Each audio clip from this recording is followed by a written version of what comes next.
Rồi tích cho nó là mấy số nhà nhà tao bị gì nè ăn tôi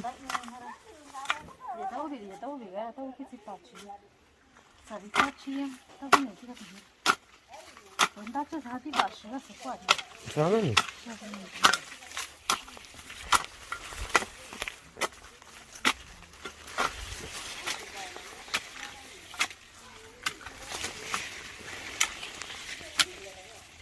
ai kia gì nó làm gì vậy anh gì đi nhá chẳng đã tiền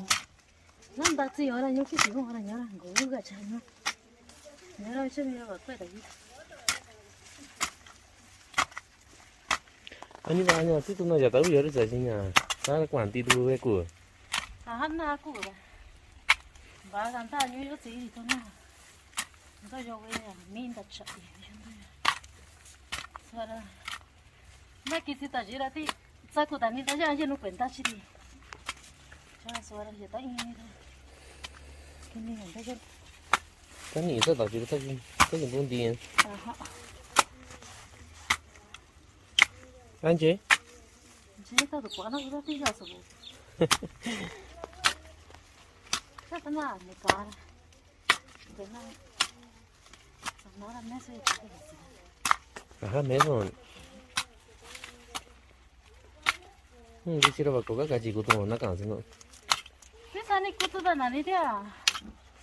thế nhá cho nên tao đừng đi kia và sang cái gì rồi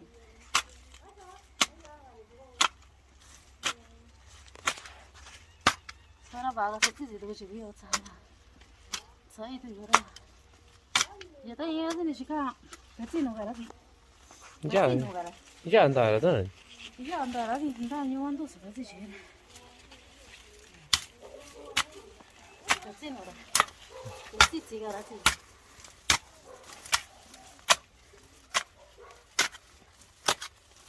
어디 왜 죽고 하는 거야 지도 갖다 놔 이제 더 위험해 간 왜 죽어 또 먼저 또 가. nó phải thế với 어디 놓고 끼리 있냐 스티키 nó hát được cái gì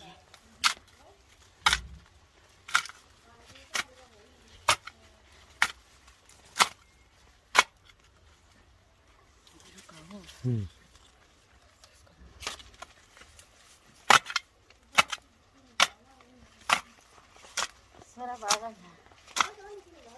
cái của tiền chỉ kêu 나 봐가 찍고 되는 cái này quả đó giờ cái như là kinh sướng sao thế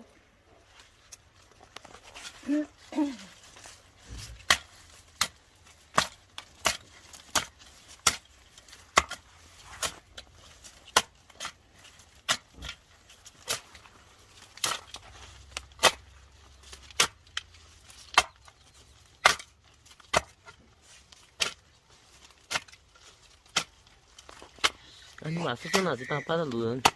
와서 저기 빨리 가지 나 너가 야 내가 지금 나 내가 지금 와 그래 산이 제일 와냐 와서 가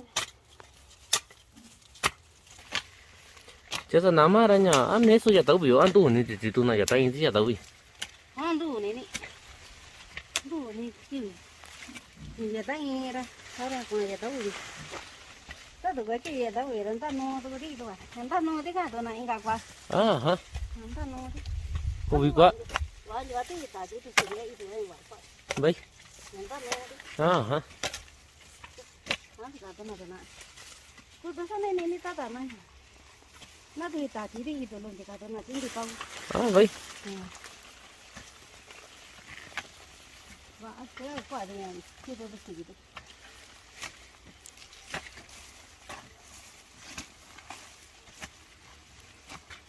và tí nữa chứ nữa nha chắc tụi con chỉ tụi cái ý nè nha giờ tao biểu gì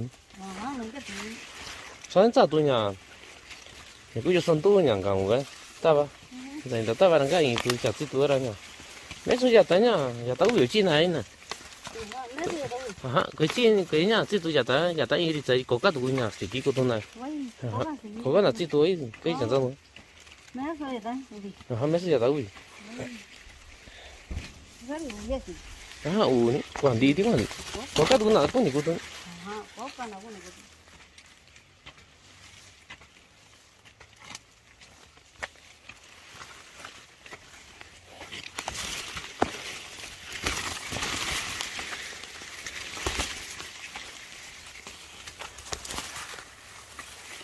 anh đi cho con cá về đi chi nhá chân ý tưởng Trước có tận. ấy sao vậy Đó này tất quá trẻ kề, nhà tôi nó chơi vậy nhớ rồi không sao nữa. vài cái quá chân Có trẻ này do có sợ. Do có sợ cái nằm.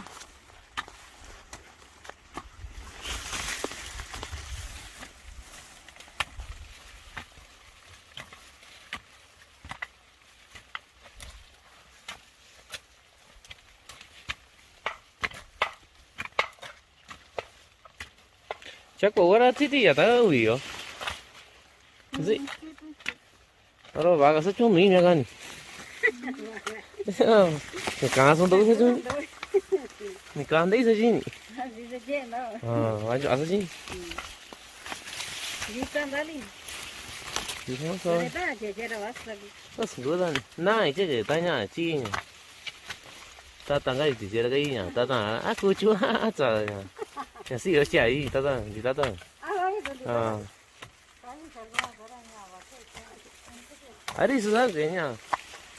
cái sao chẳng giờ gì là người ta cần người ta tự kìm ta là cái gì vậy mà chắc cô chú à chi nhà sĩ rồi Cô chú à chị. Gì tan đấy gì. thế thì thằng đấy rồi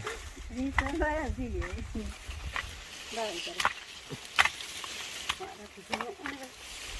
cái sao mấy kì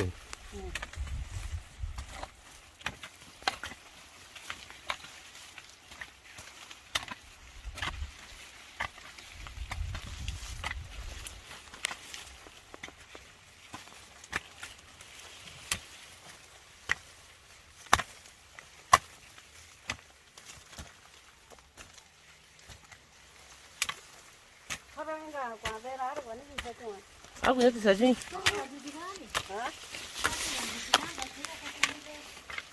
하니. ở đó vị trí nhà anh xe chỗ nhá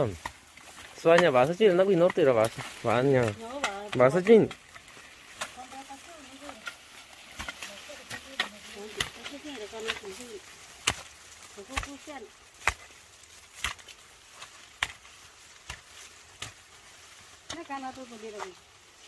à hả hả à sao nhỉ sao nó này chứ nó quỷ sao chứ nhà u quá này nó còn sao chứ